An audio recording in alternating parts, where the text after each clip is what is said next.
Então, aqui está, sem exceção, Rádio Podcast.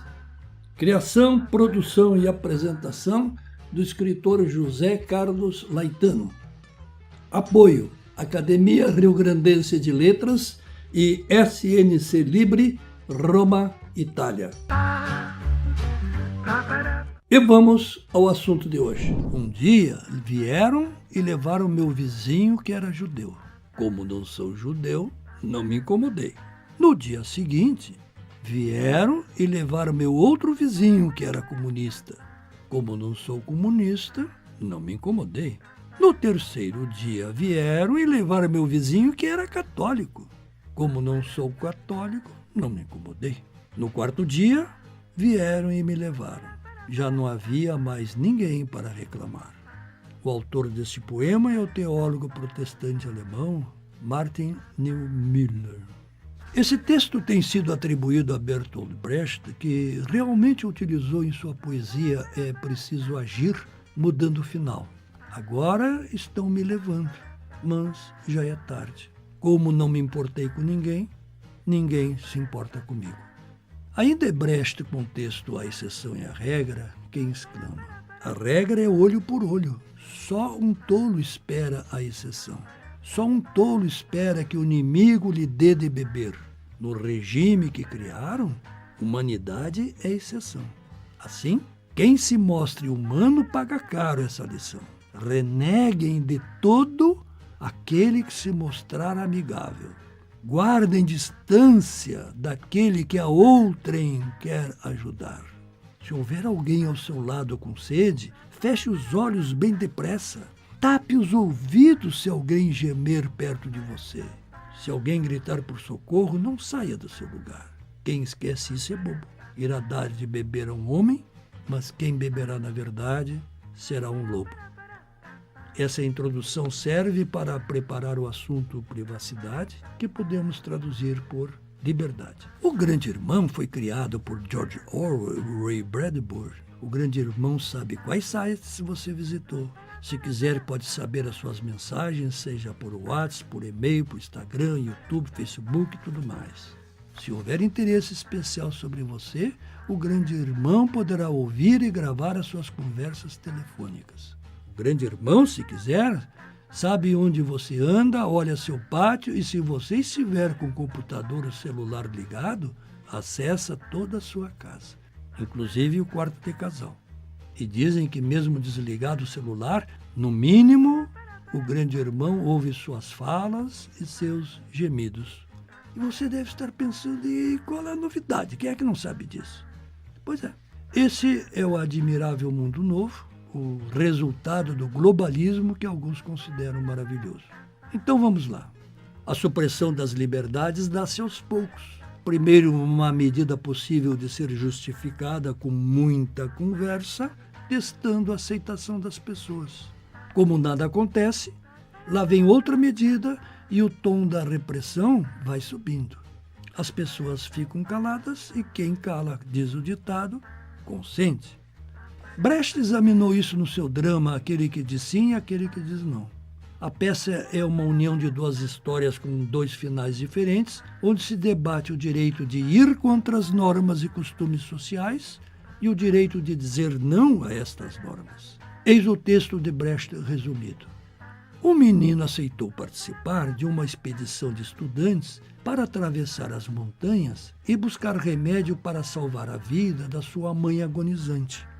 Mandava a tradição do seu povo que, se um dos participantes ficasse doente durante o trajeto, deveria ser jogado no precipício para não atrapalhar a expedição.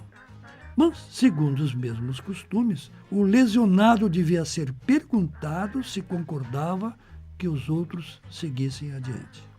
Aconteceu que, no meio do caminho, o filho da mãe agonizante ficou doente e o professor que liderava o grupo perguntou ao menino doente se concordava que a expedição continuasse. O doente respondeu que sim, a expedição devia continuar. Em outras palavras, aceitou ser sacrificado. Na segunda parte da peça teatral, Brecht repete a cena e o professor pergunta ao doente se a expedição devia continuar e ele ser sacrificado. O menino respondeu: não deviam abandoná-lo. O professor ficou com raiva. Por que você não responde de acordo com os costumes? No início da viagem você foi avisado dos perigos, você concordou? E o garoto respondeu: minha resposta foi falsa, mas a sua pergunta também foi falsa. Aquele que diz A não tem que dizer B. O velho costume não vale mais. Precisamos de um novo grande costume. E os meninos todos concordaram que era justo o doente falar em seu próprio favor. E assim, os amigos levaram o menino lesionado para a vila e criaram um novo costume e uma nova lei. Brecht, na primeira fala desse drama, apresentou o grande coro. O mais importante é estar de acordo. Muitos dizem sim, mas sem estar de acordo. Muitos nem são consultados e muitos estão de acordo com o erro. Por isso, o mais importante é aprender a estar de acordo. Ora, aprender a estar de acordo é quase sempre aprender a calar. A escola, a família, a sociedade como um todo nos ensina a evitar o não. O não é desagradável, ele incomoda. E quem cala? Quando o judeu, o comunista, o liberal, o católico são levados, aquele que cala, quando quiser dizer não para preservar a sua liberdade, estará sozinho. Pois bem, você lembra do Edward Snowden? Ele foi analista de sistemas da CIA, a agência de espionagem americana, e também foi funcionário contratado pela NSA, outra agência de espionagem americana. A NSA é a National Security Agency, criada pelo presidente Truman em 1952. A NSA é uma agência praticamente clandestina. Apenas 3% da população sabe da sua existência. Seu objetivo? Proteger as comunicações do governo e interceptar as comunicações das forças estrangeiras. O trabalho básico da NSA é a criptografia.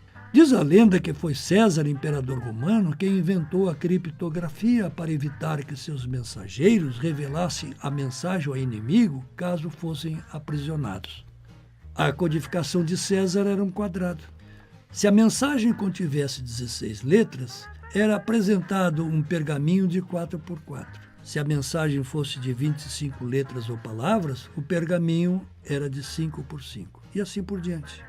Em 2013, Edward entregou quantidade enorme de documentos para os jornalistas do The Guardian e The Washington Post, fornecendo detalhes do plano de vigilância global de comunicações e tráfico de comunicações, o que incluiu o programa de vigilância global chamado de PRISM.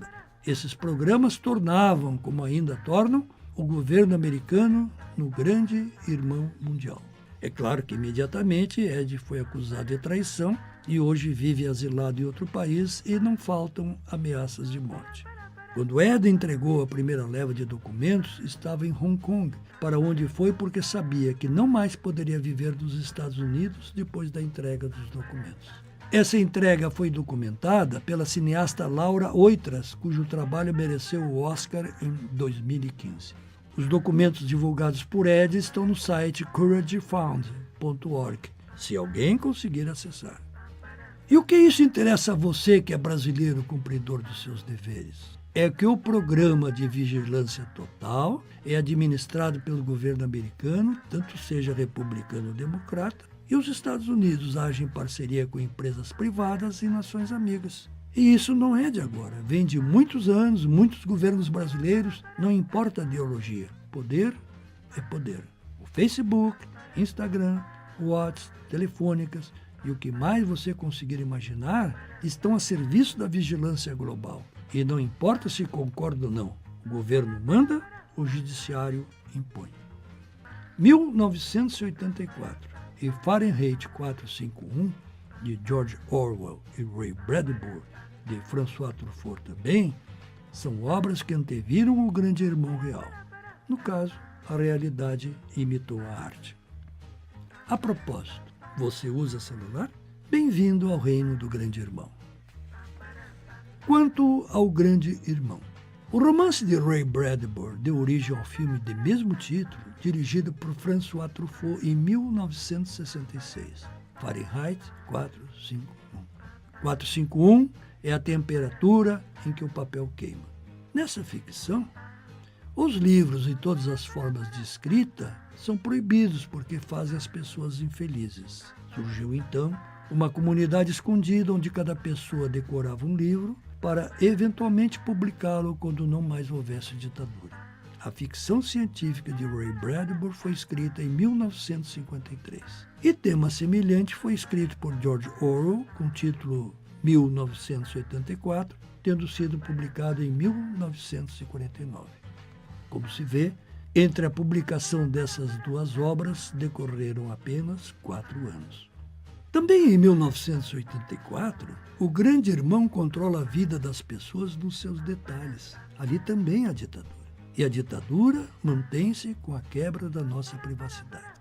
Em data mais recente, Dan Brown também entrou nessa seara a publicar Fortaleza Digital, cuja ação decorre justamente no âmbito da NSA, um enorme edifício construído no deserto, uma agência com mais poder que o próprio presidente americano. E só um parêntese, Rússia e China têm seus próprios esquemas globais de vigilância. Nesse mundo dito de segurança nacional, não existe mocinho. Pois Fortaleza Digital, na ficção de Dan Brown, é um programa criado por ex-funcionário da NSA que consegue quebrar os códigos de segurança da NSA e ameaça divulgar seus códigos a quem interessar, e isso criaria uma calamidade para a NSA. Ao menos na ficção de Dan Brown, a NSA operava com o Trans-LTR, ou seja, um potente computador que ocupa toda uma enorme sala muito bem protegida. O princípio da Trans-LTR é que se um computador tentar um número suficiente de chaves, é matematicamente garantido que encontrará a chave, ou seja, o código da mensagem. O que pode variar é o tempo que a máquina gastará para concluir a operação.